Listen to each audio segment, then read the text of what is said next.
For a long time I wasn't a Telecaster guy, but the Telecaster grew on me.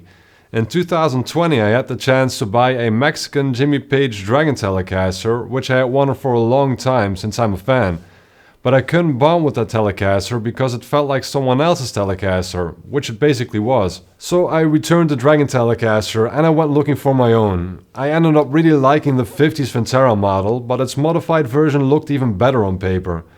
When it arrived I bonded with it right away, and ever since I own it, it has been one of the guitars I play the most.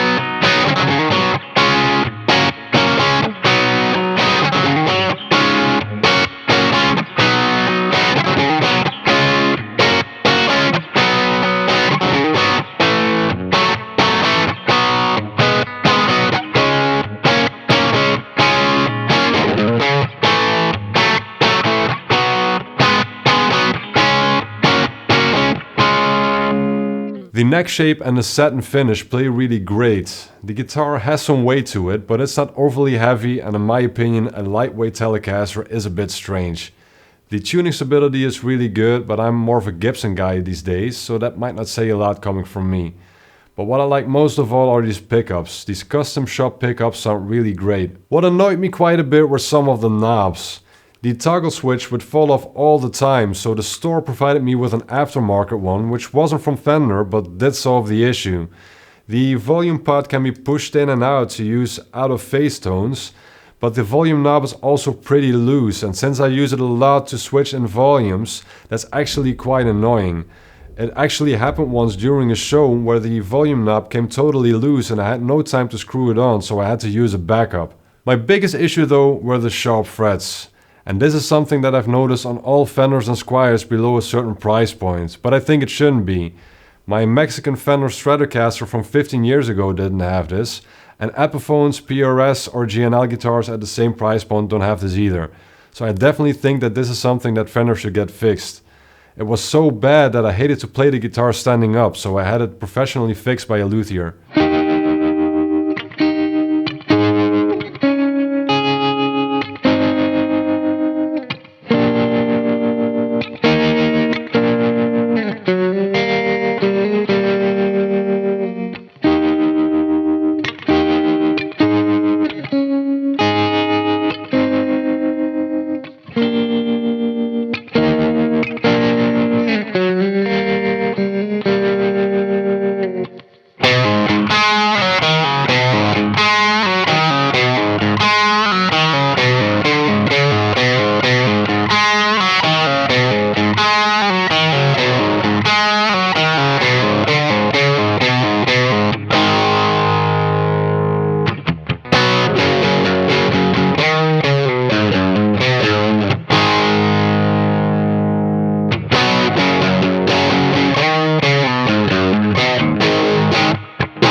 Those last arguments sounded pretty negative, and I do think that the fret issue is something that Fender needs to address.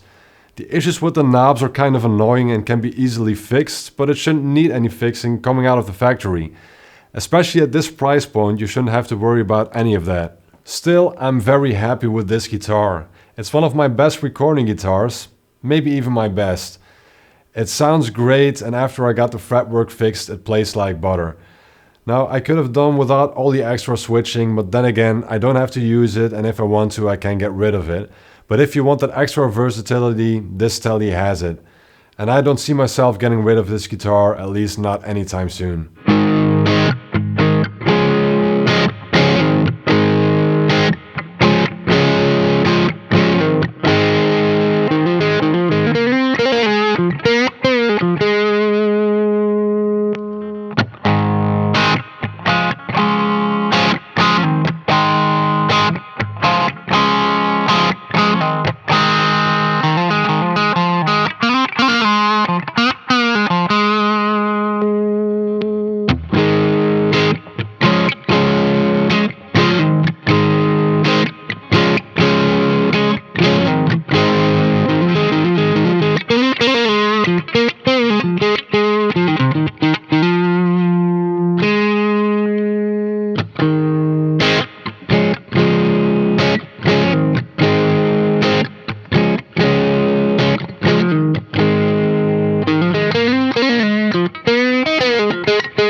So that's my review on this Telecaster. Let me know in the comments below what you think of this Tele.